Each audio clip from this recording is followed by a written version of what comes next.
Hello and welcome to the week on sanitation. My name is Samuel Renkley. I work as an environmental engineer at EAVAC and I will guide you through this week.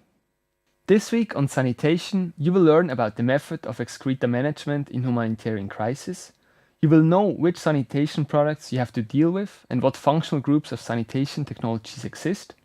You will learn what criteria need to be considered to select the most appropriate technology based on the needs and the context. And in the second part of the week, we do a review of sanitation technologies for the humanitarian sector. The video lectures you will see this week are a mix of new videos produced for this course, where the topic of sanitation in humanitarian crisis, including excreta management, is presented.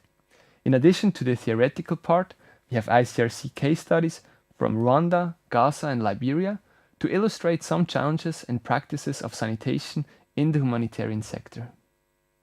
There are some videos that were already featured in another MOOC by EAVAC called Planning and Design of Sanitation Systems and Technologies. If you are interested to learn more in depth about sanitation, we recommend enrolling in that course as well. These videos are presented by my colleagues Dr. Elisabeth Tilly, Lukas Ulrich and Philipp Raymond. On the EAVAC homepage, you find other courses as well on household water treatment and safe storage, solid waste management, and fecal sludge management. The videos use the terminology of the Compendium of Sanitation Systems and Technologies, a publication by EAVAC.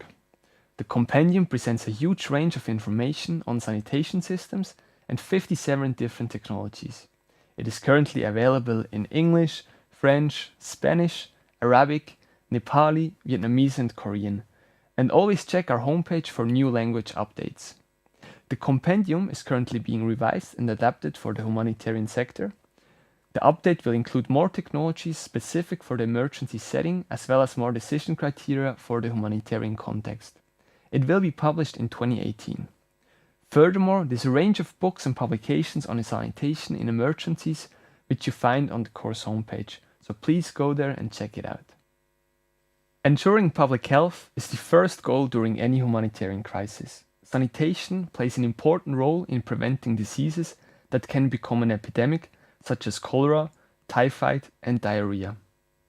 Transmission of excreta-related diseases is largely through fecal-oral transmission. Therefore, it is worthwhile to have another look at the F diagram on this slide. To ensure public health, a multiple action approach is needed, consisting of water supply, sanitation, and hygiene promotion. Sanitation is the first barrier to avoid fecal pathogens of entering into the environment, where they can cause disease infection. Sanitation has to be always coupled with hand hygiene promotion. A toilet facility is only complete with a hand washing station accessible in an adequate distance. This in order to have a secondary barrier from the hands to the new host. The third barrier is clean drinking water. Hand washing and water supply are not part of this week, as we will focus on sanitation only this week. There is not one sanitation solution that fits any context. The challenge is to find the most appropriate sanitation solution for each different context. The context is given by the type and the state of an emergency, as well as the specific geographical context.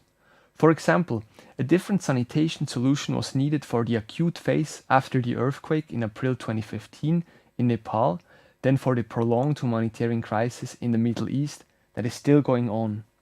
In the city of Kathmandu, shown on the image behind me, people from urban settlements were forced to leave their houses after the earthquake. People were temporarily displaced within the city or just outside. The existing sanitation infrastructure was damaged but not destroyed completely everywhere. The sanitation response was to implement temporary container-based toilets and pit latrines, while the existing infrastructure was rehabilitated for the needs of Nepali people. The average lifespan of a refugee camp at the moment is 20 years. Therefore, sanitation, for example in the Satari camp in Jordan, is very different from the solution that we just saw in Nepal.